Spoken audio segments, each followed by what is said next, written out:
Welcome दोस्तों, Roy classes के channel पे मैं आरपी सिंह फिर से आप सभी का स्वागत करता हूं। और जैसा कि आप समझ गए होंगे कि आज का टॉपिक हमारा लॉरेंस कोहलबर्ग है।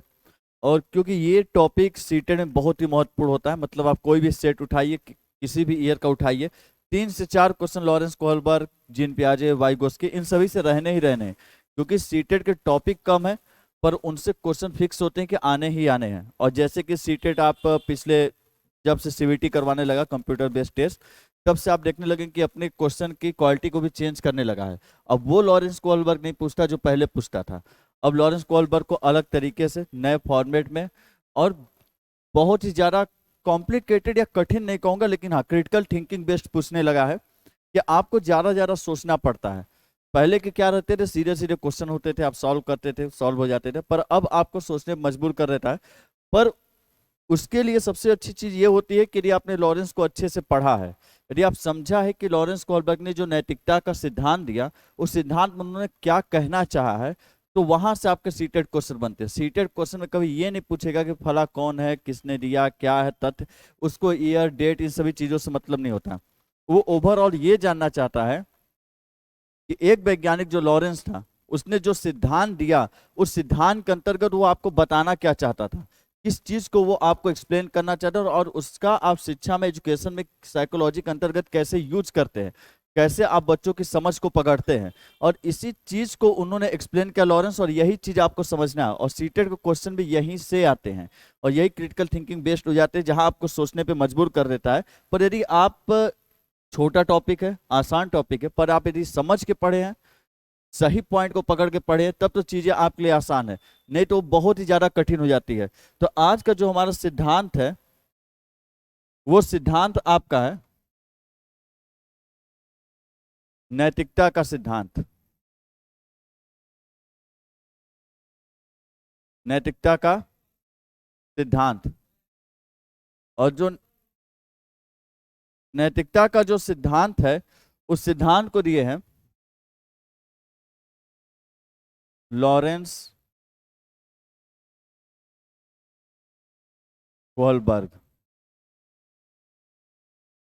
जनरल वैज्ञानिक कौन है? Lawrence Kohlberg. मतलब कोहलबर्ग ने जो ओवरऑल चीजें बताई, उन्होंने ये बताया कि बच्चों के अंदर कैसी नैतिकता पाई जाती है, और हर नैतिकता होने की वजह क्या है। नैतिकता का मतलब ये नहीं कि इन्होंने, आप बीएड बीटीसी में पढ़े होंगे कि एक इन्होंने हिंज की कहानी सुनाई थी, काल्पनिक कहानी इन्होंने सुनाते थे बच्चों के ऊपर, और उससे वो पूछते थे। तो लॉरेंस जो थे, इन्होंने ये नहीं बताया कि नैतिकता में एक्चुअल में बच्चा क्या कह रहा है, उसके कहने की वजह क्या है। इन्होंने ज्यादा फोकस किया वजह के ऊपर कि आखिर उसका वजह क्या है। और जब आप वजह पे फोकस कर लेते हैं सही तरीके, जो लॉरेंस कहना चाहते थे, यदि उस बात को आपने पकड़ लिया, तो विश्वास मानिए कि फिर तो आपके सीटेट के सारे लॉरेंस क्वेश्चन सही होने वाले, एक भी गलत नहीं होंगे। ना इसमें कोई विशेषता लिखना है, ना कुछ लिखना है। मैं हमेशा की तरह बोलता हूँ, सीधा पढ़िए, सटीक पढ़िए, शॉर्ट में संपूर्ण गाथा खत्म कर लीजिए। तो देखिए, लॉरेंस कोहलबर्ग ने नैतिकता का सिद्धांत दिया। तो लॉरेंस करते क्या थे?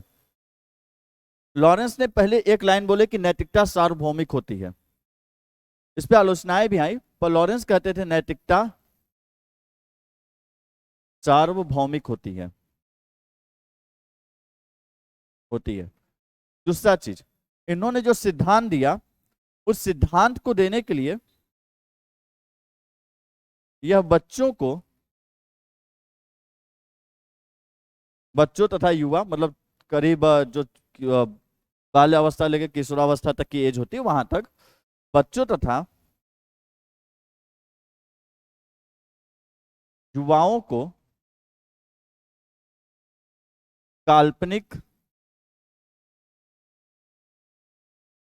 कहानियां सुनाते थे। तो ये जो बच्चों और युवाओं को काल्पनिक कहानियां सुनाया करते थे, मतलब जो भी बच्चे होते थे बाल्यावस्था से लेके, क्योंकि बहुत छोटे बच्चे जो होते हैं, शैशवावस्था में जो आ जाते हैं बच्चे, जाहिर सी बात है कि उनके अंदर नैतिकता नहीं होती है, वो पूर्ण नैतिकता की अवस्था होती है, उनके अंदर नैतिकता नहीं पाई जाती, क्योंकि उनके अंदर उतना सोच समझ विकसित नहीं होता। लेकिन बाल्यावस्था के बाद से उनके अंदर सोच समझ, थोड़ा चिंतन करने की क्वालिटी आ जाती है, इसलिए उन्होंने बाल्यावस्था लेकर किशोरावस्था तक के बच्चों को कहानियां सुनाए। और ये कहानियां वो काल्पनिक सुनाते थे, मतलब कि काल्पनिक कहानियां सुनाने का मतलब ये होता था कि आपको एक एक कहानी सुनाते थे, कहानी के अनुसार एक परिस्थिति, एक सिचुएशन डेवलप करते थे, और पूछते थे कि बताइए आपके हिसाब से ये जो किरदार है कहानी किसने सही किया या गलत किया। यदि आपने बोला नहीं सही है, तो सही है तो क्यों सही है? मुद्दा कभी भी इनकी कहानी का सही या गलत पे था ही नहीं। जैसे आप जो काल्पनिक कहानियां सुने उसमें से एक कहानी बहुत ज्यादा फेमस हुई, वो कहानी थी हिंज की कहानी। हिंज की कहानी जो थी, हिंज की कहानी सर्वाधिक प्रसिद्ध हुई। और हिंज की कहानी में हिंज की एक पत्नी होती थी। हिंज की पत्नी को था कैंसर। पत्नी को क्या था? कैंसर। अब समझिएगा, कहानी के ऊपर फोकस करते हैं। तो देखिए, तो जो लॉरेंस कोहलबर्ग चाचा थे, तो कोहलबर्ग चाचा सबको कहानियां सुनाते थे। चाचा के इनको दादा ही कर दीजिए, क्योंकि कहानियां सुनाया करते थे। और इनकी हिंज की कहानी सबसे ज्यादा फेमस हुई। इन्होंने कहानी सुनाई एक हिंज की, कि हिंज नाम का एक व्यक्ति हुआ करता था और उसकी एक पत्नी थी। हिंज अपनी पत्नी से बहुत ज्यादा प्रेम करता था, मतलब बहुत ज्यादा प्यार था, बहुत ज्यादा लगाव था, सारी दुनिया उसी के लिए। जैसे आपने रसल मांझी में देखा, जब तक तोड़ेंगे नहीं तब तक छोड़ेंगे नहीं, एकदम बहुत ज्यादा मोहब्बत थी। लेकिन बात यह थी कि हिंज की पत्नी को कैंसर था। हिंज की पत्नी को कैंसर था और सिचुएशन बहुत ज्यादा खराब चल रही थी, बहुत ज्यादा बीमार थी हिंज की पत्नी और उन्हें कैंसर था। तो लॉरेंस ने बताया आगे कहानी में कि हिंज को तभी पता चलता है कि पास के गांव में एक डॉक्टर है जिसने कि अभी अभी दवा का निर्माण किया है कैंसर का, जिससे कि इलाज पूरी तरह संभव है, पूरी तरह इलाज हो जाता है। तो हिंज ने सारे पैसे जुटाए। हिंज गरीब व्यक्ति था, सारे पैसे इधर उधर से दुनियादारी करके पैसे को जुटाया और दवा के जो दाम थे उतना पैसा उठाया, लेके डॉक्टर के पास जाता है और डॉक्टर को कहता है कि भाई साहब दवा दे दीजिए, हमारी पत्नी बहुत प्रियतम पत्नी बहुत ही बीमार है, कैंसर से पीड़ित है, तो दवा दे दीजिए। अब डॉक्टर निकला थोड़ा लालची स्वभाव का, उससे बोला कि नहीं भाई, दवा का दाम अब इतना नहीं इतना हो गया है, दवा का दाम अब 100 नहीं 1000 कर दिए हम। मतलब कि जो डॉक्टर ने था वो दवा के दाम को उस दाम से बढ़ा के 10 गुना ज्यादा पे बेचना शुरू कर दिया। तो उसने बोला नहीं भाई, पैसे तो इतने ही हैं, आप दवा के दाम को 10 गुना ज्यादा बढ़ाने। तो बोला खोज हमने की है, हमारी मर्जी, हम 10 गुना नहीं 20 गुना बेचें, आपको लेना लीजिए नहीं तो मत लीजिए। अब हिंज के सामने सिचुएशन आती है और हिंज सोचता है कि यदि उसने दवा नहीं लाया तो उसकी पत्नी बीमार है, वो मर जाएगी। तो हिंज सोचता है कि मुझे चोरी कर लेना चाहिए, पर उसके दिमाग में भी आता कहीं मैंने चोरी किया, दरवाजा तोड़ कर घुसना चाहिए और डॉक्टर की दुकान से चोरी कर ले, मेडिकल स्टोर से।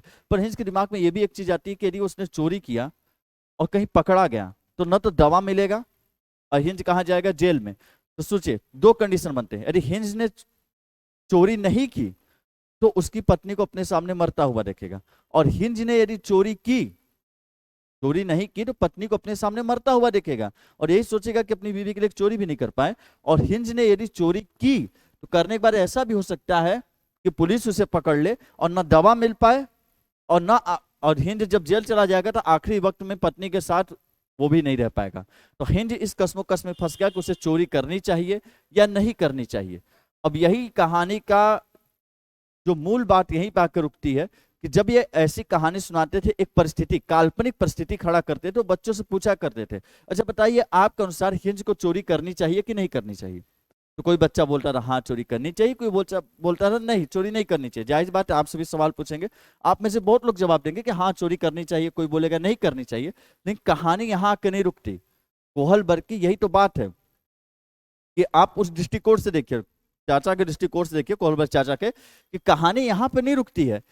कहानी इनके रिसर्च अध्ययन का जो मूल बात ये रहता है कि ठीक है चलो हम मान लिए चोरी करनी चाहिए, तो क्यों करनी चाहिए? और चलो मान लिए चोरी नहीं करनी चाहिए, तो क्यों नहीं चोरी करनी चाहिए? अब मैं यही चीज आपसे पूछता हूं कि आप लोग कमेंट में बताइए कि यदि चोरी करनी चाहिए, हाँ या ना, और हाँ यदि करनी चाहिए तो क्यों करनी चाहिए, और नहीं करनी चाहिए तो क्यों नहीं करनी चाहिए। और सभी लोग कमेंट लिखेगा, फिर देखिएगा सभी के कमेंट में अंतर क्या है।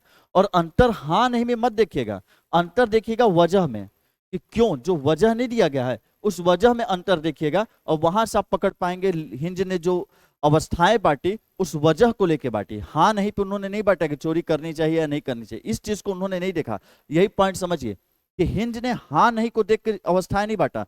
हिंज ने जो अवस्थाएं बांटी वो बच्चों ने जो वजह बताई कि चोरी क्यों करनी चाहिए या चोरी क्यों नहीं करनी चाहिए, उसको पकड़ के उन्होंने अवस्थाओं को बांटा है।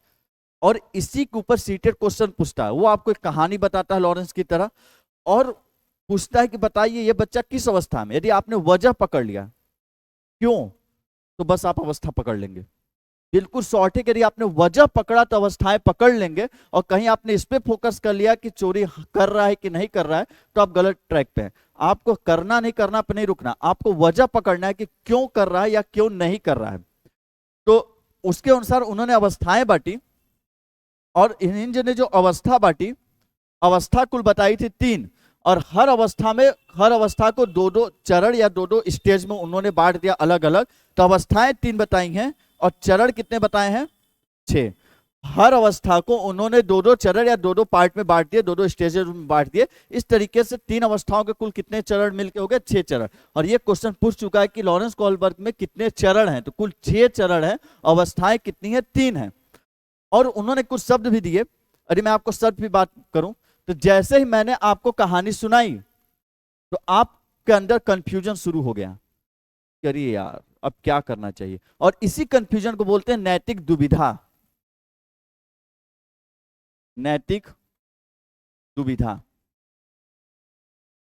मतलब आप जब फंस जाते धर्म संकट में कि नहीं करेंगे तो वो मरेगा, नहीं, यदि नहीं करेंगे तो इधर भी जाएंगे, करेंगे तो इधर भी जाएंगे। बोलते ना, आगे कुआं पीछे खाई, वो वाली जब सिचुएशन आ जाए, करो तब भी मरो, ना करो तब भी मरो, दोनों तरफ घाटा ही हो, तो वो दुविधा हो जाती है आपकी। जब ऐसे कंफ्यूजन या ऐसे सिचुएशन में आप फंसते हैं, तो उसे बोलते हैं नैतिक दुविधा। एक ऐसी दुविधा जिसमें हाँ करने और ना करने दोनों तरफ मौत ही हो, वो होती है नैतिक दुविधा। कि हाँ करने और ना करने, ऐसी दुविधा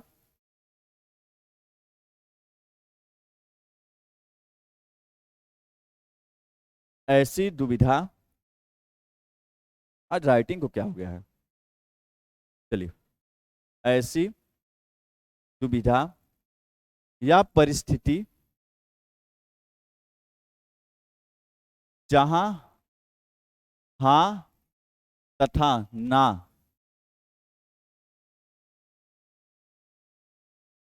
दोनों करने पर नैतिकता सामने आती है।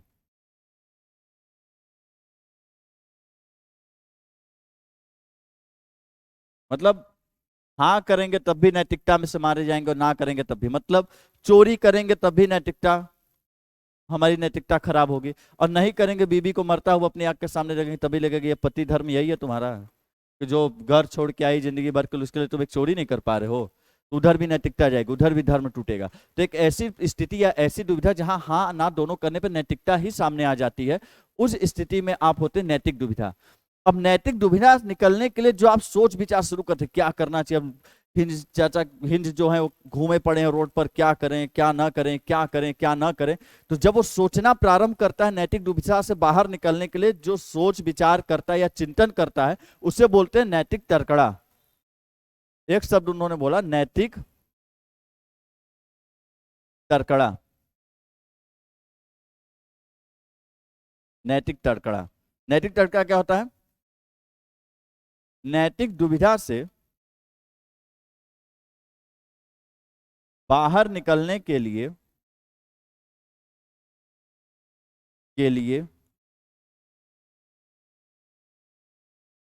किया गया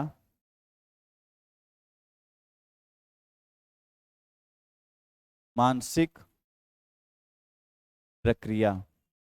मतलब जो भी आप मानसिक प्रक्रिया करते हैं, सोचते हैं, विचार करते हैं, तर्क करते हैं, चिंतन करते हैं, जो भी आपके दिमाग में सारी चीजें चलती है, उस दुविधा से बाहर निकलने के लिए, जो आप दुविधा में सिचुएशन फंसे हुए उससे बाहर निकलने के जो आप दिमागी हलचल करते हैं, वो सारी चीजें क्या कहलाती है? नैतिक तर्कणा। मतलब उस नैतिकता को लेकर आप तर्क कर रहे हैं कि क्या करना चाहिए और क्या नहीं करना चाहिए। और जब हम नैतिक तर्कणा निकालेंगे तो किसी न किसी डिसीजन पे पहुंचेंगे ही, कि चोरी करें कि ना करें। और जैसे आप किसी एक निर्णय पे पहुंचते हैं और उसे अप्लाई कर देते हैं, तो वो हो जाता है नैतिक व्यवहार। नैतिक व्यवहार, ये क्या होता है? नैतिक तर्कड़ा से लिए गए निर्णय को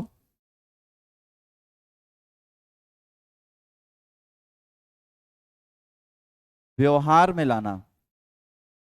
व्यवहार में लाना मतलब जो भी आपने निर्णय सोचा, जब तक दिमाग में है तब तक नैतिक तड़कड़ा है, लेकिन जैसे उससे आपने अप्लाई किया तो वो चीज हो जाती है नैतिक व्यवहार में। तो देखिए कहानी क्या फंसती कि ये शब्द है, इससे आपसे ये नहीं पूछने वाला कौन क्या होता है कौन क्या नहीं होता है, बस आपको ये जानना है कि ये शब्द किसने दिए हैं और किसके द्वारा बताए गए हैं। तो जब भी पूछे कि नैतिक व्यवहार नैतिक तड़कड़ा किसके शब्द है, निम्नलिखित में से लॉरेंस कोहलबर्ग के शब्द कौन से हैं, तो आप तुरंत पकड़ लेंगे जिसमें नैतिकता आती है, नैतिक तड़कड़ा, नैतिक दुविधा, नैतिक व्यवहार, वो सब किसके शब्द है, लॉरेंस कोहलबर्ग के। तो शब्दों को समझ गए होंगे। तो यदि इसी बात को बोला जाए, यदि मैं आपको उदाहरण समझाना चाहूं कि मान लीजिए आप एक सिचुएशन में फंसे कि आप पेपर देने गए, आप गए, आपके दोस्त दोनों लोग पेपर देने गए। अब आपका दोस्त पेन लाना ही भूल गया और आप भी लेके गए थे एक पेन, और आपका दोस्त पेन लाना भूल गया और पेपर चल रहा है, अच्छा खासा पेपर चल रहा है, दोनों पढ़ के आए हुए हैं। तो जैसे ही आपका दोस्त पीछे से बोले कि भाई अपना पेन दे दो हमको भी लिखना है, तो उस समय आपकी सिचुएशन फंसेगी कि अब हम एक पेन है तो हम लिखे या अपने दोस्त को दें। तो जब आप उस सिचुएशन में फंसते हैं, इस स्थिति में, उस स्थिति या परिस्थिति में फंसते हैं कि जहां आप ये विचार करते हैं कि पेन हम ले लिखे या अपने दोस्त को ले, दोस्त लिखेगा तो हम फेल होंगे, फेल होंगे तो अपनी जिंदगी गई, और यदि कहीं हम लिखना शुरू किए तो फिर दोस्त नहीं लिख पाएगा, उसकी जिंदगी चली जाएगी। तो ऐसी स्थिति को बोला जाता है नैतिक दुविधा, जहां नैतिकता आपके सामने आ जाती है हाँ करने पर भी और ना करने पर भी, तो हो जाती है नैतिक दुविधा। पर उस स्थिति से निकलने के लिए जब आप विचार करते हैं कि दे कि ना दे, दे कि ना दे, दे कि ना दे, जो आप विचार करते हैं, जितना भी विचार चलाते रहते हैं दिमाग में, वो होता है नैतिक तड़कड़ा। अब विचार करते करते आपको आइडिया आता है कि बोलेंगे देखो पार्षिक मार्क तक तुम लिखना, पार्षिक मार्क तक हम लिखेंगे, एक क्वेश्चन तुम एक क्वेश्चन हम, और इसी तरीके से करके लिखना है। तो जो आपने निर्णय लिया या तर्क करके जो विचार आपके अंदर आया, निर्णय आपके अंदर आया, उसे जैसे ही उस निर्णय को अपने दोस्त को आपने बताया कि देखो एक क्वेश्चन तुम लिखेगा, एक क्वेश्चन हम, पार्षिक मार्क तक दोनों को पहुंचना है, 5 पहले दोनों होंगे, ना मेरा बुरा हो ना तुम्हारा बुरा हो। तो जैसे ही उस बात को आपने दोस्त से बताया, वो क्या हो गया, नैतिक व्यवहार। जब तक निर्णय आपके दिमाग के अंदर तब तक नैतिक तड़कड़ा, और जैसे उस बात को आपने दोस्त से कहा, उसे अप्लाई कर दिया कि ठीक है एक क्वेश्चन तू फिर एक क्वेश्चन हम, एक क्वेश्चन तू फिर एक क्वेश्चन हम, तो हो जाती है कौन सी, नैतिक व्यवहार। जो चीजें व्यवहार में अप्लाई हो जाता है नैतिक क्या कहलाता है, व्यवहार कहलाता है। तो इसका एक बार स्क्रीनशॉट ले लीजिएगा।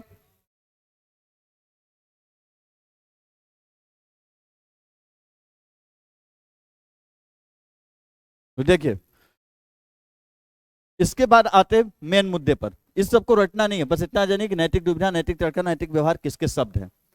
वैसे आप एक बार में लॉरेंस का नाम सुनते ही चाचा का नाम सुन के जान जाएंगे। तो देखिए चाचा जी की कहानी आगे खत्म नहीं, उन्होंने अवस्थाएं बांटी जो मेन मकसद पे आते, जहां से सबसे ज्यादा क्वेश्चन बनते हैं। एकदम शॉर्ट में समझेंगे, बिल्कुल समझिएगा, और ध्यान देना है हाँ नहीं पे नहीं, ध्यान देना वजह पे कि आखिर चोरी करता है तो क्यों करता है, यदि नहीं करता है तो क्यों नहीं करता है, यदि नैतिकता अपना रहा है तो क्यों अपना रहा है, और नैतिकता यदि उसने नहीं अपनाई तो क्यों नहीं अपनाई।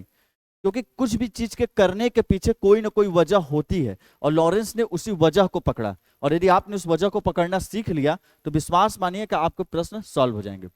तो लॉरेंस ने जो अवस्थाएं बताई, एक अवस्था थी जिसे बोलते हैं पूर्व परंपरागत, एक अवस्था थी परंपरागत, और एक अवस्था थी उत्तर परंपरागत। एक पूर्व परंपरागत, परंपरागत और उत्तर परंपरागत, तीन उन्होंने अवस्थाएं बताई। एक अवस्था होती है 3 से लेकर 10 वर्ष तक पहली, दूसरी होती है 10 से लेकर 13 तक, और तीसरी होती है 13 से लेकर 14, और कहीं कहीं आपको 16 का वर्णन मिलेगा, जैसा किशोरावस्था जो वैज्ञानिक मानते हैं। तो एक 3 से 10 तक, बीच वाली होती है 10 से 13 तक, और लास्ट जाती है आपकी 13 से 16 तक। तो ये हुई अवस्थाएं। अब इसी अवस्थाओं को कई अलग अलग नामों से लिख दिया जाता है। जैसे लिख देगा, इसको लिखेगा प्रथा पूर्व की अवस्था, इसको लिखेगा प्रथागत अवस्था, और इसे लिखेगा उत्तर प्रथा की अवस्था। तो देखिए चाहे कुछ भी लिखे, इस बार भी सीटेट में कई नाम चेंज किए गए, लिखेगा पूर्व रूढ़िवादी अवस्था, रूढ़िवादी अवस्था और उत्तर रूढ़िवादी अवस्था। तो देखिए पॉइंट पकड़िए, सीटेट आपसे सिर्फ क्वेश्चन नहीं पूछता, वो शब्दों को चेंज करेगा ही करेगा। आप कितने शब्द याद कर पाएंगे, वो ये जानना चाहता है कि आपकी थिंकिंग कितनी कमाल की है। तो आपको पॉइंट ये पकड़ना है, चाहे वो उत्तर, चाहे वो परंपरागत लिखे, चाहे रूढ़िगत लिखे, चाहे प्रथा लिखे, चाहे लौकिक अलौकिक कुछ भी लिख दे, लेकिन जो एक चीज नहीं बदलता वो आप जानेंगे पूर्व, और इधर क्या रहेगा उत्तर, और बीच वाले में ना पूर्व रहेगा ना उत्तर। तो इस तरीके से आपको पकड़ना है ऑप्शन कि पूर्व वाला रहेगा, ये उत्तर वाले में हमेशा उत्तर लगा रहेगा, और जो बीच वाली अवस्था रहेगी उसमें ना पूर्व लगा रहेगा ना उत्तर। अब देखिए, फिर उन्होंने हर अवस्था में दो दो चरण बांटे, दो दो स्टेज को बांट दिया। जैसे पहले को बांटा 2 भाग में, दूसरे को भी बांटा 2 भाग में, और तीसरे को भी बांटा 2 भागों में। जगह देखते हैं, बजाते हुए लिखते हैं तभी समझ में आएगा। देखिए, उन्होंने कहा कि पूर्व परंपरागत में एक 2 चरण होते हैं। पहले को बोलते हैं दंड एवं आज्ञा पालन, दंड एवं आज्ञा पालन, और दूसरे चरण को बोलते हैं यांत्रिक सापेक्ष अवस्था, दूसरे को बोलते हैं यांत्रिक सापेक्ष अवस्था। परंपरागत को भी उन्होंने 2 भागों में बांटा।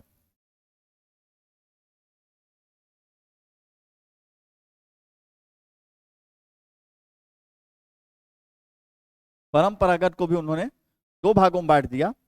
एक होता है आपकी अवस्था, जिसको उन्होंने नाम दिया अच्छा लड़का एवं अच्छी लड़की, अच्छा लड़का एवं अच्छी लड़की। और इसी के अवस्था के दूसरे चरण को उन्होंने नाम दिया, जहां आप सबसे ज्यादा कंफ्यूज होंगे,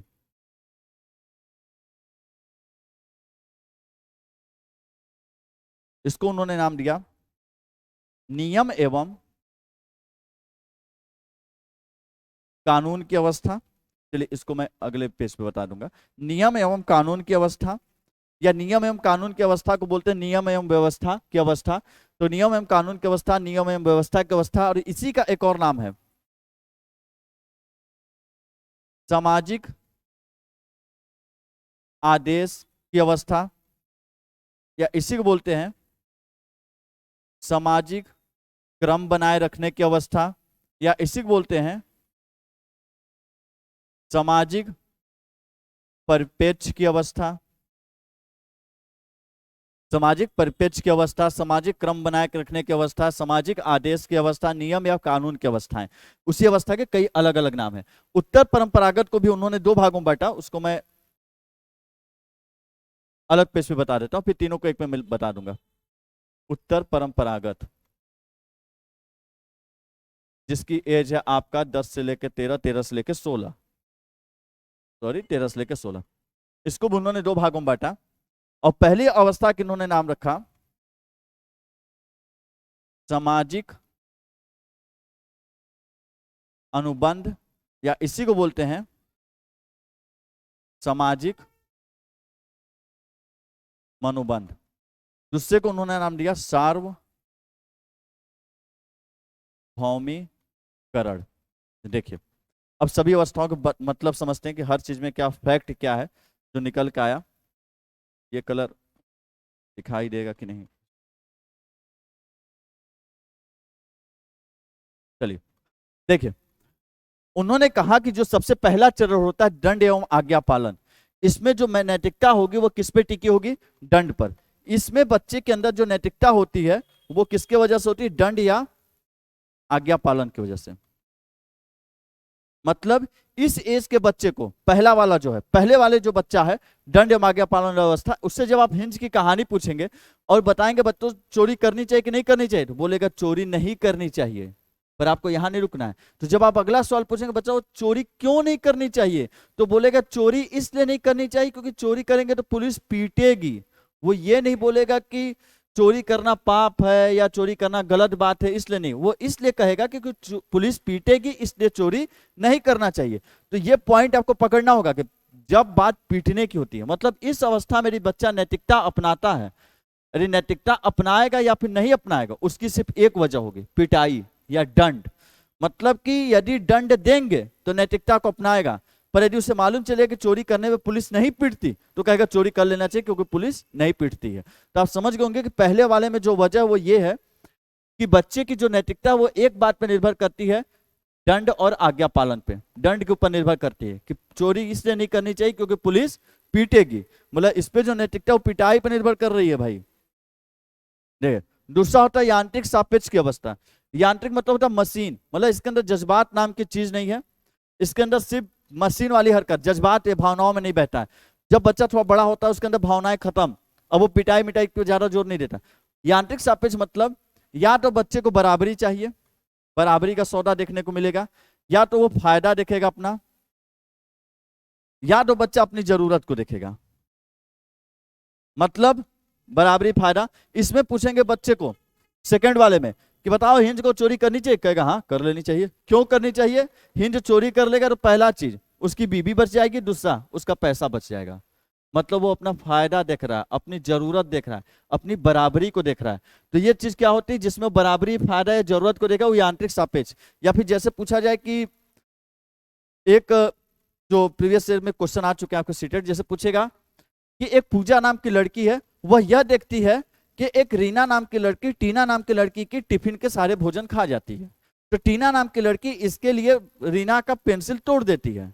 और पूजा ये सारी चीजों को देख रही थी, वो टीचर को नहीं बताती और यह सोचकर नहीं बताती है कि चलो जो भी बात थी वो बराबरी में होगी। उसने उसका टिफिन खाया, बदले में उसने उसका पेंसिल तोड़ दिया। वो कहती बात बराबरी की होगी, इसलिए टीचर से कहने की जरूरत नहीं है। तो बताइए जो पूजा नाम की लड़की किस अवस्था में, जब बात बराबरी, बात अपने फायदे, बात अपनी जरूरत की होती है, तो कौन सी अवस्था होती है? यांत्रिक सापेक्ष। और जब बात नैतिकता टिकी हो किस पे? मार पिटाई दंड पर, तो कौन सी अवस्था होती है? दंड एवं आज्ञा पालन। अब बच्चा थोड़ा और बड़ा हुआ, तो अब जो बच्चा अपनी बात को फोकस करेगा वो एक चीज पे फोकस करता है, छवि पर। छवि मतलब अपना इमेज बनाने पे। इमेज बनाना कहते हैं अरे यार ऐसा मत को, मेरा इमेज पब्लिक में अच्छा इमेज खराब हो जाएगा। जैसे हम बोलते हैं थोड़ा सा लाइक मार दो, थोड़ा कमेंट कर दिया करो अच्छे अच्छे, थोड़ा अपना भी इमेज बन जाए, भौकाल बन जाए। तो इसमें बच्चा इमेज पे फोकस करता है। उसे क्या पसंद है? इमेज कैसे बनती है? क्योंकि हमें जब पसंद होता है प्रशंसा सुनना, हमें पसंद होता है कि लोग हमारी तारीफ करें, उसी चीज से तो इमेज बनती है। जिसमें बच्चे को प्रशंसा सुनना पसंद रहेगा, तारीफ सुनना। मतलब जैसे होता है ना, छोटा बच्चा है, आप बोलते बाबू एक गिलास पानी लेते आओ, एक बार नहीं लाएगा। पर जब आप ये बोलते हैं कि बाबू तुम तो बड़ा अच्छा बच्चा हो, जब पानी लेते आओ, तुम तो हीरो हो, तो उसको लगता है पानी लेके आएंगे तो हम दुनिया का सबसे अच्छे और आदर्श बच्चा श्रवण कुमार हम ही है। और यदि हम पानी लेते आएंगे तो दुनिया के सबसे ताकतवर हीरो सुपरमैन स्पाइडरमैन से भी ऊपर कौन है? हम ही है। मतलब यदि उसको लगा कि हमारी इमेज अच्छी बन रही है तो इस काम को कर देना चाहिए, भले से फायदा हो। देखिए पहले हम क्या था, पिटाई से डरता था, दूसरे हम बोला कि पिटाई मिटाई छोड़ो, यदि फायदा मिल रहा है तो काम कर दो। तीसरा क्या आया? अब तीसरे में इमेज को देखेगा, बोलेगा कि चलो अच्छा फायदा नहीं भी हो रहा पर इमेज तो अच्छा बन रहा है ना, यदि इमेज अच्छी बन रही है तो कार्य करो, और इमेज अच्छी नहीं बन रही है तो कार्य मत करो। तो जब आप कहानी पढ़ेंगे और कहानी के सार में जब निकल के आएगा कि उससे उसकी छवि खराब हो रही है, तो अवस्था कौन सी गई है? यदि छवि या इमेज या तारीफ प्रशंसा के लिए कोई व्यक्ति कार्य करता है, बच्चा जब कार्य करता है, तो अच्छा लड़का या अच्छा लड़की की अवस्था होती है। थोड़ा और आगे बढ़ेंगे, अब आएगा नियम कानून की अवस्था। अब बात करेगा नियमों की। जो समाज में एक नियम कानून बने हुए हैं कि रोड लाइट नहीं तोड़ना है, फूलों को नहीं गिराना है, समाज में नियम बना चोरी करना गलत बात है, तो नियम कानून। देखिए सामाजिक आदेश, सामाजिक आदेश की क्या मतलब होता है कि समाज ने जो आदेश दिए हैं, जो परंपराएं चली जा रही, जो आदेश आए दादा से, पिता ने सीखा कि रोड लाइट नहीं तोड़ना, पिता ने हमको सिखाया कि चोरी नहीं करना, उसके बाद हमने अपने बच्चों को सिखाएंगे चोरी करना गलत है। मतलब एक सामाजिक आदेश से जो हमेशा से चला आ रहा है उसी को तो नियम कहते हैं। इसलिए नियम की जगह क्या शब्द यूज करेगा? सामाजिक आदेश। सामाजिक क्रम, दादा से पिता, पिता से हम लोग से हमारे बच्चे थे, उनसे उनसे बच्चे थे, एक क्रम से वो चीजें चली आ रही है, परंपराएं, इसलिए बोलते हैं उसी चीज को नियमों क्या बोलते हैं? सामाजिक क्रम। सामाजिक परिपेक्ष, परिपेक्ष मतलब होता है समाज का जो दृष्टिकोण है, समाज के नजरिए में चोरी करना गलत है, गलत है, चोरी करना सही है तो सही है। तो समाज का दृष्टिकोण क्या कहता है उसके ऊपर, मतलब ओवरऑल इसमें बच्चा जो फोकस करेगा नियमों के ऊपर। इसमें यदि बच्चे से पूछेंगे चोरी करना चाहिए, बोलेगा नहीं करना चाहिए, तो बात हाँ नहीं पे नहीं, बात है क्यों पर। क्यों चोरी नहीं करना चाहिए? तो बोलेगा कि देखिए ऐसी बात है कि नियम सबसे बढ़कर होता है और हर व्यक्ति का परम कर्तव्य है कि नियमों का पालन कठोरता के साथ किया जाना चाहिए। नियमों से ऊपर कोई नहीं होता, नियम सबसे ऊंचे होते हैं, नियमों का पालन करना हर व्यक्ति का परम कर्तव्य है। और उसके लिए हिंस की बीवी मर भी जाएगी तब भी सही है, पर नियम टूटने नहीं चाहिए। इस बच्चे की नजरिया ये रहेगा कि नियम, हिंस की बीवी मर जाए चलेगा, पर नियम टूटने नहीं चाहिए, नियम के साथ कोई खिलवाड़ नहीं होना चाहिए, कानून के साथ कोई खिलवाड़ नहीं होना चाहिए, समाज ने जो बात कही उससे कोई खिलवाड़ नहीं होना चाहिए। तो इसमें बच्चा सबसे ज्यादा फोकस किसके ऊपर करेगा? नियमों के ऊपर। आगे बढ़ते हैं, सामाजिक अनुबंध या मनोबंध। अनुबंध मतलब आप पढ़े होंगे पावलोव की जब थ्योरी है यूपी टेट, इसमें तो है नहीं, वीडियो पढ़े होंगे यूपी टेट के आप प्लेलिस्ट में। तो अनुबंध मतलब होता है बॉन्ड, एक बॉन्ड का बनना अनुबंध कहलाता है। सामाजिक अनुबंध, बच्चे का अनुबंध किसके साथ बना है? समाज के साथ। मनोबंध, मन का बंधना, बच्चे का मन मस्तिष्क, बताया ना कि साइकोलॉजी मन मतलब मस्तिष्क, बच्चे के जो मस्तिष्क से सोच भी तो किसके साथ बन गया? समाज। अब किसको ऊंचा मानेगा? समाज को। अब जानते क्या बोलेगा? यहीं पे जो बच्चा बोल रहा था ना कि हिंज की बीवी मर जा सही है, पर नियम के साथ कोई खिलवाड़ नहीं, नियम टूटने नहीं चाहिए, नियम से बढ़कर कोई चीज नहीं होती है। अब यही बच्चा जब अगले स्टेज इसमें होगा, थोड़ा बड़ा होगा, तो जानते क्या बोलेगा? कि नियम समाज के लिए बनाए जाते हैं और हिंज की बीवी समाज का एक हिस्सा है, इसलिए यदि नियमों में परिवर्तन करना तो कर दो। नियम समाज के लिए बनाए जाते हैं और जरूरत पड़ने पर नियमों को बदल भी देना चाहिए, नियमों को परिवर्तन कर भी देना चाहिए, नियमों को तोड़ने की जरूरत पड़े तो तोड़ भी देना चाहिए। समाज के भलाई के लिए जो करना पड़े सब कर देना चाहिए, समाज से बढ़ के ऊपर कोई नहीं है। जो बच्चा यहाँ नियमों को नहीं तोड़ रहा था, हिंज की बीवी को मरने दे रहा, तो वही बच्चा जब समाज को आता है अगले स्टेज जहां वो समाज को सबसे ऊंचा मानता है, तो बोलेगा कि अब नियमों, यदि समाज के लिए नियमों को बदलना हो तो बदल भी दो, समाज के लिए नियमों को तोड़ना हो तो तोड़ भी दो। और समाज से बढ़कर नियम नहीं होते, नियम समाज के लिए बनाए जाते हैं, समाज नियम के लिए नहीं बनाए जाते हैं, इसलिए नियमों को बदलना हो तो बदल भी दो। मतलब इस एज में बच्चे के लिए सबसे ज्यादा ऊंचा क्या होता है? समाज। लास्ट में उन्होंने बताया सार्वभौमिकरण की अवस्था। सार्वभौमिकरण की अवस्था में उन्होंने कहा कि इसमें सिर्फ 6 से 7% लोग पहुंच पाते हैं, 6 से 7, वो भी वो लोग जो क्रांतिकारी होते हैं, क्रांतिकारी टाइप के लोग होते हैं वो। और सार्वभौमिकरण वाले बच्चे से जब पूछेंगे ना, इसमें वो लोग होते हैं जो स्व विवेक से काम लेते हैं, खुद के बुद्धि का प्रयोग करते हैं, खुद से निर्णय लेते हैं, खुद के मस्तिष्क पे जो भरोसा करते होते सार्वभौमिकरण। इस एज के बच्चे से जब पूछा जाएगा कि अच्छा बताओ क्या करना चाहिए सार्वभौमिकरण की अवस्था वाले से, तो जानते क्या बोलेगा? कि चोरी तो करना चाहिए, लेकिन चोरी हिंज नहीं करेगा, चोरी हम करेंगे और हिंज को ले जाकर दबा देंगे। इससे क्या होगा? हिंज भी बचेगा, हिंज की बीबी भी बच जाएगी, और बदले में कौन जाएगा जेल? हम जेल जाने को तैयार है, हम चोरी करके दवा लाएंगे जिससे कि हिंज की बीबी बच जाए और हिंज भी बच जाए। तो इसको कहते हैं जहां भावना आती है खुद के त्याग की, जहां भावना आती है क्रांतिकारी के अंदर के खुद के त्याग की। भगत सिंह फांसी पे झूल गए थे इसलिए नहीं कि हमको चाहिए आजादी, उन्होंने कहा ये पूरे समाज को देखे, उन्होंने कहा कि भले से हम मर जाएं, भले से हमारा बुरा हो, लेकिन बाकी सभी का क्या होना चाहिए? भला। तो सार्वभौमिकरण में वो लोग आते हैं जो ये बोलते हैं कि भले हमारा बुरा हो, भले हमारा क्या हो? बुरा हो, पर बाकी का भला हो। इसमें बोलेगा, इसमें बच्चा ये बोलेगा कैसी बात है कि चोरी हम करके लाएंगे हिंज की बीबी के लिए दवा, जिससे हिंज भी बचेगा, हिंज की बीबी बच जाएगी, और बदले में हम जेल जाने को तैयार हैं। मतलब खुद की कुर्बानी देना, भले से हमारा बुरा हो जाएगा ठीक है, लेकिन उन दोनों का भला हो जाए, ये होती है अवस्था सार्वभौमिकरण। अब पॉइंट की बात है, कहानी बस इतने में सिमटेगी। अब समझिए, जब बच्चा मारपीट दंड पिटाई की वजह से नैतिकता धारण करेगा, अवस्था होगी दंड एवं आज्ञा पालन। जब बच्चा बराबरी देखेगा, फायदा देखेगा, जरूरत के देखेगा किसी नैतिकता को करने या न करने के लिए, वजह यदि उसकी बराबरी फायदा है जरूरत है, तो यांत्रिक सापेक्ष अवस्था। जब बच्चा अपनी इमेज को बनाने के लिए कोई कार्य करता है या फिर नहीं करता है, तो होता है अच्छा लड़का अच्छा लड़की की अवस्था। जब बच्चा नियमों को सबसे ऊपर मानता है, वो कहेगा चोरी नहीं करना चाहिए क्योंकि नियम है चोरी ना करने का, नियमों से बढ़कर कुछ नहीं है, वो सिर्फ नियम को देखता, नियम के अलावा कुछ नहीं देखता। मतलब उसका नैतिकता का करना न करना, नैतिकता मतलब क्या होता है? किसी कार्य को करना, किसी कार्य को न करना। किसी कार्य को करना न करना नियमों के ऊपर निर्भर करता है। यदि समाज में नियम है नहीं करने को तो नहीं करेगा, और करने का है तो करेगा। तो कौन सी अवस्था हो जाती है? नियम एवं कानून की। और जब बच्चा ये कहता है, समाज को देख के चलता है, जब नियमों से ऊपर वो समाज को रखने लगे और वो नियमों को भी छोड़ दिया, वो बोलेगा नियम से हटाओ, समाज सबसे ऊपर होता है और समाज के लिए जो जरूरी वही होना चाहिए। अरे समाज के लिए नैतिकता, समाज के लिए ये करना जरूरी है तो करो, समाज के लिए करना जरूरी नहीं है तो मत करो। तो कौन सी अवस्था हो जाती है? सामाजिक अनुबंध या सामाजिक मनोबंध। और जब बच्चा खुद के बुद्धि, स्व विवेक, खुद से निर्णय करे और त्याग की भावना हो, जो अपना बुरा कर ले लेकिन सामने वाले का भला कर दे, जब इस एज में पहुंचता वो कहलाती है सार्वभौमिकरण की अवस्था। तो ये आपकी होते हैं वजह। अब इसके ऊपर जब मैं क्वेश्चन कराऊंगा तो आप समझेंगे कैसे होता है, लेकिन कहानी क्या है इतने में ही सिमटेगी। पहले में दंड आज्ञा पालन। ये अब देखिए एक चीज और, जैसे मान लीजिए दंड, किसी ने पूछा कि क्वेश्चन है कि एक बच्चा कहता है कि हिंस को चोरी नहीं करनी चाहिए नहीं तो उसकी पिटाई होगी, तो बताइए किस अवस्था में? या तो आप समय दंड एवं आज्ञा पालन रहेगा, यदि ये नहीं रहेगा तो फिर कौन रहेगा? पूर्व परंपरागत। तो याद रखिए, या तो ये रहेगा या तो फिर क्या रहेगा? ये रहेगा।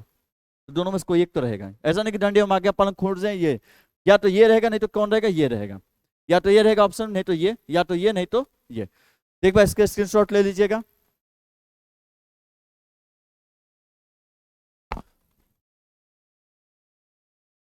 तो उम्मीद करता हूं चीजें आपको समझ में आ गई होंगी। एक बार मैं फिर से रिपीट कर देता हूं क्योंकि यहां मुझे ये नहीं मालूम चलता कि आपको कितनी अच्छी तरीके से समझ में आए। दंड आज्ञा पालन, इस अवस्था में दंड उसके लिए बढ़कर है, इसमें बराबरी फायदा जरूरत, इसमें उसका इमेज छवि अच्छा बनना उसके लिए बढ़कर है, इसमें सबसे ऊंचा नियमों को मानेगा, इस अवस्था में सबसे ऊंचा समाज को मानेगा, और इस अवस्था में सबसे ऊंचा मानता है किसको? खुद को। कि खुद का त्याग हो जाए, खुद का बुरा हो जाए, लेकिन सबका क्या होना चाहिए? भला होना चाहिए। तो ये कौन सी अवस्था थी? सार्वभौमिक।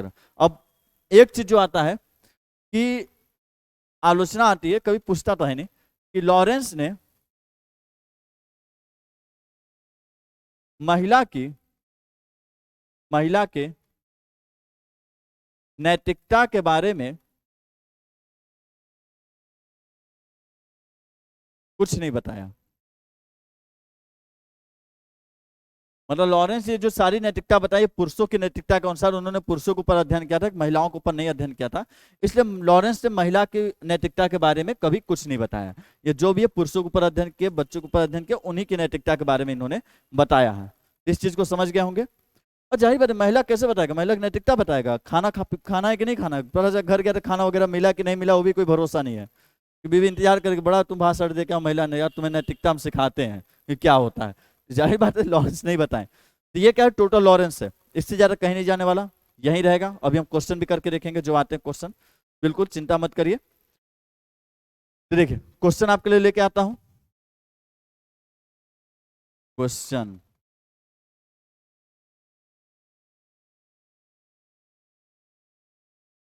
फिर करता हूं, यही होगा।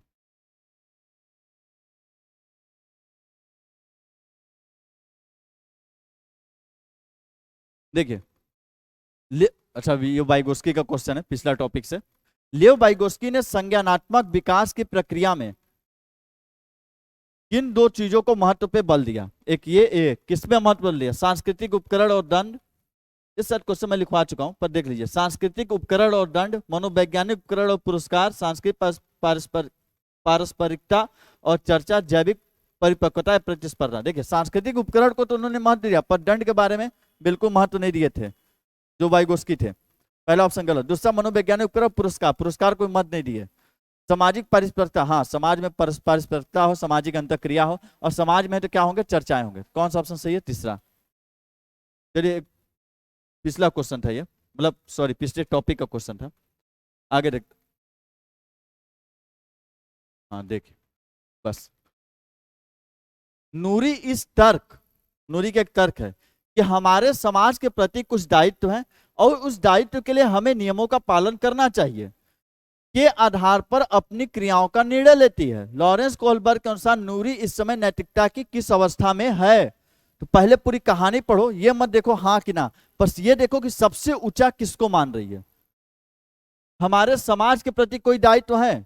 देखिए हमारे समाज के प्रति दायित्व है, ले के लिए हमें नियमों का क्या करना चाहिए? पालन। अब मुझे नहीं लगता कि इतना टफ चीज है कि किसको सबसे ज्यादा महत्व दे रही है। जाहिर सी बात है सबसे ज्यादा महत्व इस लाइन में किसको दे रही वो? नियमों को। समाज प्रति दायित्व है पर उसके लिए हमें नियमों का क्या करना चाहिए? पालन। ये नहीं बोली कि नियमों को बदल दो, तोड़ दो, जरूरत पड़े, बोली नियमों का पालन करना चाहिए। सबसे ऊंचा किसे मानी है? नियम को मानी है। और इस सबसे ऊंचा नियम को मानी है तो जायज बात है किस अवस्था में जाएगी? देखिए नियम किस अवस्था में? नियम, कानून, सामाजिक आदेश, सामाजिक क्रम, या फिर क्या प्रथागत। ना उत्तर आएगा ना पूर्व आएगा, क्या आएगा? कोई नहीं वाला। तो देखिए अब यहां देखिए ऑप्शन पूर्व अभिसामयिक। अब देखिए परंपरागत की जगह कौन सा शब्द लिख दिया? अभिसामयिक। यही तो है सीटेट। कितना वर्ड याद करोगे? तो पूर्व वाला भी नहीं होगा। पश्चात मतलब उत्तर मतलब होता है बाद, मैंने कई बार बताया उत्तर मतलब क्या होता है? बाद, और पश्चात मतलब भी क्या होता है? बाद। तो ये भी वाला नहीं होगा क्योंकि देखिए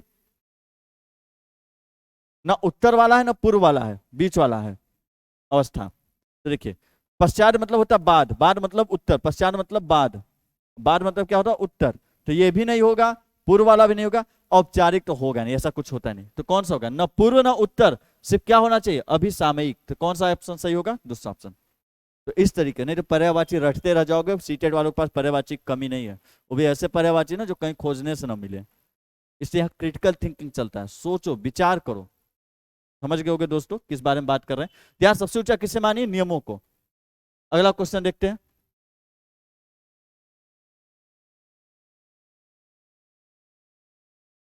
हाँ देखिए, लॉरेंस कोहलबर्ग ने बच्चों एवं वयस्कों में नैतिक नैतिक तर्क का मूल्यांकन के लिए किसका उपयोग किया। जो नैतिक तर्क का मूल्यांकन, नैतिक तर्क का जांच करने के लिए लॉरेंस ने किस चीज का प्रयोग किया था। परिकल्पित स्थितियां, कागज कलम आधारित परीक्षा, चित्रकला, रिपोर्ट कार्ड। तो कौन सी होगी, परिकल्पित। परिकल्पित मतलब क्या होता है, काल्पनिक, काल्पनिक स्थितियां। तो कहानी जब सुनाता था, जैसे मैंने आपको कहानी सुनाई, तो बताने कि एक परिस्थिति उन्होंने क्रिएट कर दिया कि ऐसी ऐसी परिस्थिति, ऐसी ऐसी स्थिति है, और कैसी काल्पनिक स्थिति का, सही में हिंज थोड़ी ना था या उसकी बीवी को बीमारी, एक काल्पनिक कहानी के जरिए एक स्थिति डेवलप की गई, विकसित की गई, जहां बच्चों को पूछा गया। तो क्या उन्होंने बनाया, परिकल्पित मतलब काल्पनिक स्थितियां। कौन सा ऑप्शन सही होगा, ये काल्पनिक स्थितियां, परिकल्पित स्थितियों का निर्माण करते थे कहानी के जरिए, और उसी के जरिए वो बच्चों का क्या करते थे, अध्ययन। कागज कलम पर आधारित कहीं प्रश्न पूछते नहीं थे, कहानी सुनाते थे। चित्रकला होता नहीं था, रिपोर्ट कार्ड नहीं, कहानी के जरिए वो परिकल्पित क्या डेवलप करते थे, स्थितियां, एक काल्पनिक स्थिति डेवलप करते थे। अगला क्वेश्चन देखते हैं।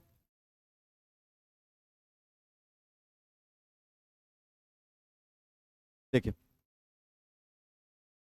लॉरेंस के अनुसार व्यक्ति किस स्तर पर अपने और दूसरे के व्यवहार को जरूरत और इच्छाओं के संदर्भ में जांचते हैं। अनुपालन एवं दंड अभिन्यास। तो देखिए, अनुपालन मतलब वही आज्ञा पालन, तो इसमें तो बच्चा दंड के अनुसार चलता है, या आज्ञा पालन।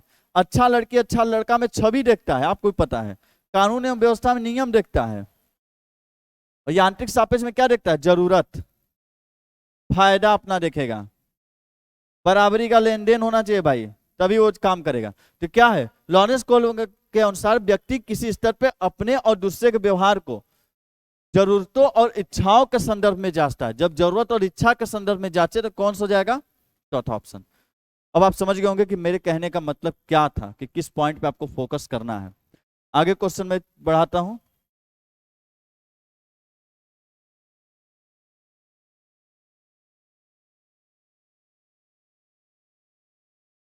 समीपस्थ विकास का क्षेत्र संप्रत्यय निम्न में से किसने प्रतिपादित किया। ये तो पिछला वाला था, समीपस्थ विकास का क्षेत्र मतलब जेडपीडी। तो कहां से क्वेश्चन आएगा, कौन थे, लियो वाइगोस्की। समझ गए होंगे कौन है, लियो वाइगोस्की। अगले पर, लॉरेंस कोहलबर्ग ने बच्चों एवं वयस्कों में नैतिक तर्क की व्याख्या करते हुए चरणों का क्रम प्रतिपादित किया। कितने चरण, अवस्थाएं तीन थी, चरण कितने थे, 6। तो ऑप्शन कौन सा सही होगा, दूसरा। कुल कितने चरण बताए थे, 6। और ये सब पिछली बार के सीटेड के क्वेश्चन है, कहीं मैं अलग से टाइप नहीं किया हूं, क्योंकि भाई जाहिर सी बात है, सीटेड जो क्वेश्चन बना रहे हो, कौन सा टीचर जाए बनाने। लॉरेंस कोहलबर्ग ने बच्चों और वयस्कों से संबंधित किस विषय की जांच की थी, किस विषय की जांच की थी, प्रशंसा एवं संवेग के प्रभाव को देख रहे थे, नहीं। शारीरिक विकास को प्रभावित करने वाले कारक को ढूंढ रहा था लॉरेंस, नहीं। चाचा जी क्या देख रहे थे, नैतिक तर्क। बैठ कर चढ़ा देखता किस बच्चे के अंदर नैतिकता है, कौन कितना सीधा, कौन कितना उलूल जुलूल वाला है। तो क्या देख रहे थे चाचा जी, नैतिक तर्क। संवेगात्मक विकास देख रहे थे, नहीं। क्या देख रहे थे, नैतिक तर्क। आप जाइएगा, क्वेश्चन लगाइएगा, फिर देखिए क्वेश्चन कैसे सॉल्व होते हैं। लॉरेंस कोहलबर्ग के अनुसार 60 वर्ष के बच्चे में नैतिक निर्णय लेने का आधार क्या होता है, सामाजिक व्यवस्था बनाए रखना, सामाजिक अनुबंध, दंड एवं आज्ञापालन, सार्वभौमिक। आप देखते हैं, देखिए, एक होता है पूर्व परंपरागत, एक परंपरागत, एक उत्तर परंपरागत। पूर्व परंपरागत होता है आपका 3 से 10, और ये कितना होता है 10 से 13, और 13 से 16।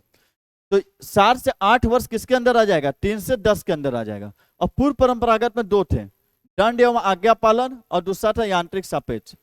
तो देख लीजिए, 60 से 8 वर्ष के अंदर बच्चे के अंदर 2 चीज मिलेगा, दंड एवं आज्ञा पालन या यांत्रिक सापेक्ष। तो कौन सा, दंड एवं आज्ञा पालन।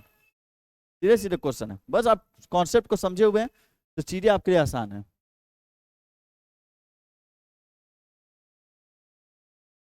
अगले क्वेश्चन पे चलते हैं। लॉरेंस कोहलबर्ग द्वारा प्रतिपादित नैतिक विकास के किस स्तर पर व्यक्ति यह तर्क देते हैं कि केवल समाज ही तय कर सकता है कि क्या सही क्या गलत है? सबसे ज्यादा ऊंचा किसे माना गया? सबसे ज्यादा ऊंचा किसे माना गया कि समाज ही तय करेगा सही गलत क्या है, कोई नियम कानून नहीं, जो समाज मान लेगा वही तय करेगा कि क्या गलत है क्या सही है। कौन सा ऑप्शन होगा? कितने बच्चों को लग रहा है कि समाज ऊंचा है? मैं जान रहा हूं आप लोग को लग रहा होगा कि समाज को यहां माना जा रहा है, पर मैंने बताया था समाज जो कहता है वही नियम बन जाता है। समाज जो कहता है वही क्या बन जाता है? नियम बन जाता है। तो समाज जो कहता है वही क्या बन जाता है? नियम बन जाता है। आप यहां पढ़े थे, आपको मैं एक बार और दिखा देता हूं क्यों मैं बोला था कि यहां आप कंफ्यूज होंगे अक्सर। देखिए, सामाजिक आदेश, समाज ने जो आदेश दिया वही नियम बना। सामाजिक क्रम, समाज में जो चली आ रही धारणा वही नियम है। सामाजिक परिप्रेक्ष्य, समाज के जो नजरिया वही नियम है, उसी को नियम कानून की व्यवस्था करते हैं। और ये क्या है? इसमें समाज को देखा जाता है, समाज का क्या भला है। और इसमें क्या है? समाज ने जो कह दिया वही सही है। तो आपके क्वेश्चन में क्या है कि समाज तय करता है कि क्या सही क्या नहीं है। तो समाज जो बोलेगा, समाज जो आदेश देगा, वह आदेश से क्या हो जाएगा? नियम। मतलब यहां बात किसकी कर रही है? नियम की। और यही एक पॉइंट है जहां आप कंफ्यूज होंगे हमेशा। और मैं क्वेश्चन सॉल्व करवाऊंगा फिर धीरे क्लियर हो जाएंगे, पर ध्यान रखिएगा यही एक पॉइंट है कि जहां समाज लिखेगा पर ऑप्शन नियम करेंगे। तो आपको समझना होगा कि यहां ये बोला है कि समाज तय करेगा, मतलब समाज आदेश देगा कि क्या सही क्या गलत है। और जिस चीज को समाज ने आदेश दिया हमेशा से, वही तो आजकल नियम बने हुए समाज में। किसी ने कहा ही होगा ना फूल पत्ती मत तोड़ो, किसी ने कहा होगा ना चोरी मत करो, किसी ने कहा होगा रोड लाइट मत तोड़ो, दूसरे घर पत्थर मत फेंको, किसी ने कहा होगा किसी को मत मारो पीटो। ये समाज के ही आदेश है ना। तो जो ये समाज के आदेश वही आपके लिए क्या बन गए हैं? नियम। जो समाज ने तय किया वही क्या बन गए? नियम। तो यहाँ सबसे ऊंचा किसे माना जा रहा है? नियम को। तो कौन सा हो जाएगा? आधिकारिकता या सामाजिक क्रम या व्यवस्था का अभिविन्यास। समझ गए कि नहीं? वैसे देखिए, इसमें समाज वाले कोई ऑप्शन ही नहीं है, सामाजिक अनुबंध मनोबंध भी नहीं है। तो कौन सा ऑप्शन हो जाएगा? तीसरा ऑप्शन। तो यही एक पॉइंट होगा समाज और नियम वाला जहां आप कंफ्यूज होंगे, पर चिंता मत करिए, मैं जल्द प्रैक्टिस सेट करवाने वाला 30 का 30। एक दो टॉपिक और, इसका मूल्यांकन के टेक्निक्स कुछ बचे हुए हैं और कुछ पॉइंट और है जो मैं पढ़ा दूं। उसके बाद आपको 300 क्वेश्चन कराऊंगा, झटाझट करते जाएंगे। और सबसे ज्यादा फायदा होगा प्रैक्टिस सेट में, इसमें कोई डाउट नहीं है। बिल्कुल प्रीवियस ईयर के लाऊंगा, एक एक प्रैक्टिस सेट का 30-30 क्वेश्चन शानदार तरीके से करेंगे, बिल्कुल एक्सप्लेनेशन के साथ। और देखेंगे वहीं से आएंगे जहां से मैंने बोला है, और जिस तरीके से मैं बताया हूं उसी तरीके बस कॉन्सेप्ट समझ के रखिएगा। और ये एक पॉइंट जहां आप कंफ्यूजन होंगे, इस कंफ्यूजन को धीरे करते हुए हम लोग दूर कर लेंगे। मेरी वीडियो पसंद आई हो, लॉरेंस चाचा की बातें यदि आपको समझ में आई हो जो उन्होंने कह के चले गए हैं, यदि वीडियो पसंद आई हो, लॉरेंस चाचा की कहानी समझ में आई हो, हिंद की आपको दुविधा समझ में आई हो, तो आपका नैतिक कर्तव्य बनता है कि एक लाइक दे ही दें। तो आपका नैतिक कर्तव्य क्या बनता है? एक लाइक दे दें। अब ये डिपेंड करता है कि आपकी नैतिकता लाइक देने और न देने के पीछे की वजह क्या है। भाई जाहिर बात है, न देने की भी कई वजह हो सकती है और देने की भी कई वजह हो सकती है। तो ये आपका नैतिक कर्तव्य है, देना नहीं देना वो आपके ऊपर मैं छोड़ता हूँ। तो यदि पसंद आई हो तो वीडियो को लाइक करिएगा, दोस्तों के साथ शेयर करिएगा। इसी के साथ आपसे विदा लेते हैं, मिलते हैं नेक्स्ट वीडियो में शानदार तरीके से शॉर्ट और संपूर्ण गाथा के साथ में। गुड लक, जय हिंद।